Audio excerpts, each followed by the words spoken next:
And did you notice how this became intercessory prayer? Did you notice that change? Look at it with me. In verse 6, he says, "Please let your ear be attentive, your eyes open, that you may hear the prayer of your servant, which I pray before you now, night and day, for the children of Israel, your servants." Now, if you stop right there, he could have been praying, "Man, these people are really messed up. Lord, help them. Straighten them out because they're such a mess." No, but he says, "And confess the sins of the children of Israel, which we have sinned." Suddenly, he was no longer saying, "I'm praying for them." He said, "I'm praying for us." He identified. He was not there. He was not one of the ones who had done anything wrong. There's no accounting of him being a bad guy. He wasn't there during the days when Israel rebelled. He wasn't even back in Jerusalem and not standing up and going for it. But here he says, and how he prays is, "Lord, I'm praying for the people of Israel because we have sinned. Lord, I'm praying for America because we have sinned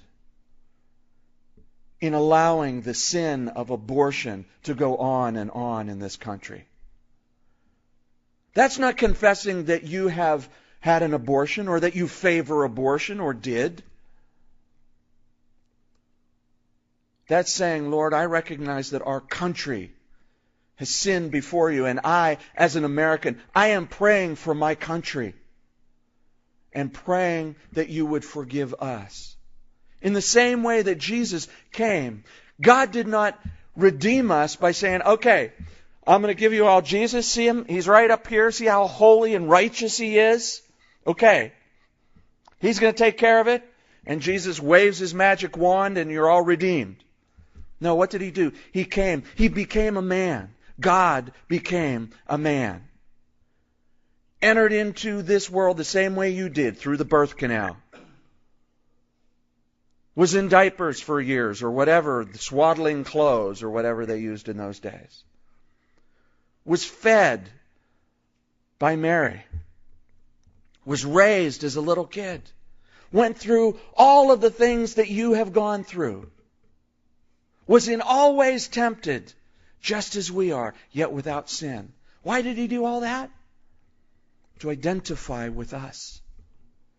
In the same way that we, as emissaries of Jesus, don't come to say, "Hey, I'm from the IRS and I'm here to help you. Hey, I'm from Calvary Chapel and I'm here to help you." No, I am a sinner saved by grace just like you, or just like you can be. That identification, that recognition that we didn't save ourselves. Christ saved us. And we can come and reach out to others, identifying with them. Not in a, "if you would only do this," but in a, I know what you're feeling. I've gone through something similar. I haven't gone through something similar, but I know what it is to be apart from God. I know what it is to feel and recognize separation from God. And I also know how to close that separation. It's through Jesus. See the difference? You see the difference? He prayed for them in intercessory prayer. Intercessory prayer. But wait, there's more. Chapter 2, verse 1. "And it came to pass in the month of Nisan," not the car, "in the 20th year of King Art, when wine was before him, that I took the wine and gave it to the king." Why did he do that? He's the cupbearer. "Now I had never been sad in his presence before. Therefore the king said to me, 'Why is your face sad, since you are not sick? This is nothing but sorrow of heart.' So I became dreadfully afraid." He's not just a little nervous. He's dreadfully afraid. "And said to the king, 'May the king live forever. Why should my face not be sad when the city, the place of my father's tombs, lies waste, and its gates are burned with fire?' And then the king said to me, 'What do you request?' So I prayed to the God of heaven, and I said to the king, 'If it pleases the king, and if your servant has found favor in your sight, I ask that you send me to Judah, to the city of my father's tombs, that I may rebuild it.'" Now he's just asked for the king to reverse a previous decree.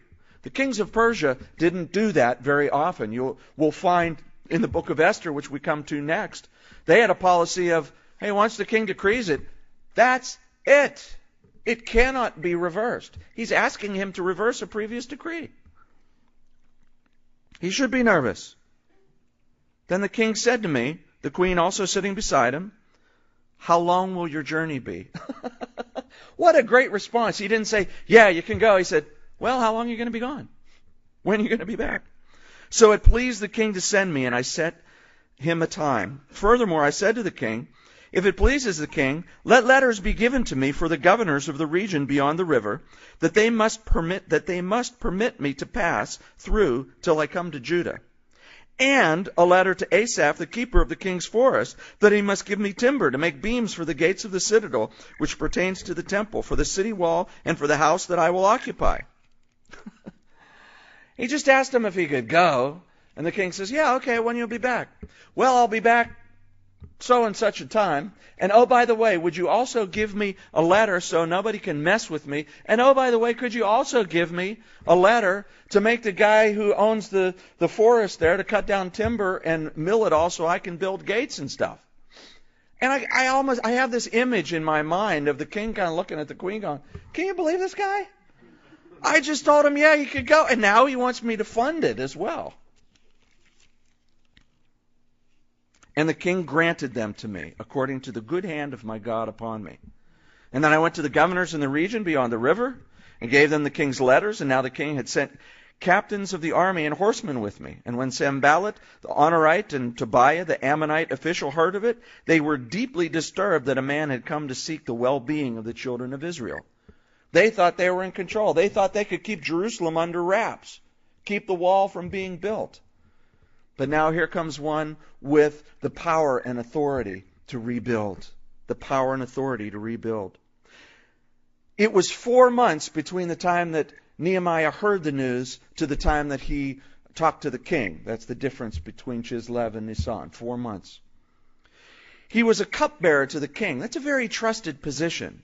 It's literally the guy who drinks the wine before the king does. Now, if you read the history of the kings of Persia, there were many of them that were killed by relatives, trusted friends. So you wanted to be able to trust your cupbearer. You didn't want him going, oh yeah, I tried it. It's fine. Go ahead. You wanted to know he took a swig of it and nothing had happened yet. It's a trusted position. It was also a well cared for position. You didn't want to have a cupbearer who was unhappy. Oh, I'll show the king. I put a little of this in here, and then he'll give me a raise. No.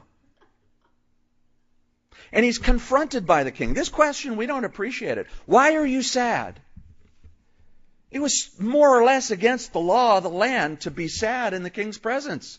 You had to be happy. You had to put on your face. You had to put on your performance face. You had to, okay, I'm ready for the king. All right. I feel like crap, but I'm ready for the king. That's where you had to be.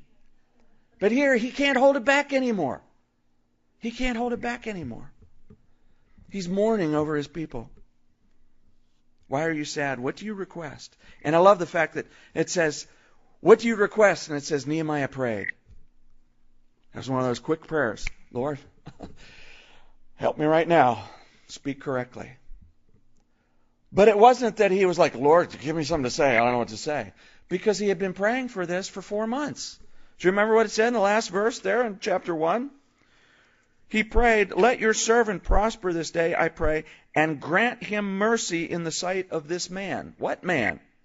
He says, for I was the king's cupbearer. Grant me mercy in the eyes of the king, Lord.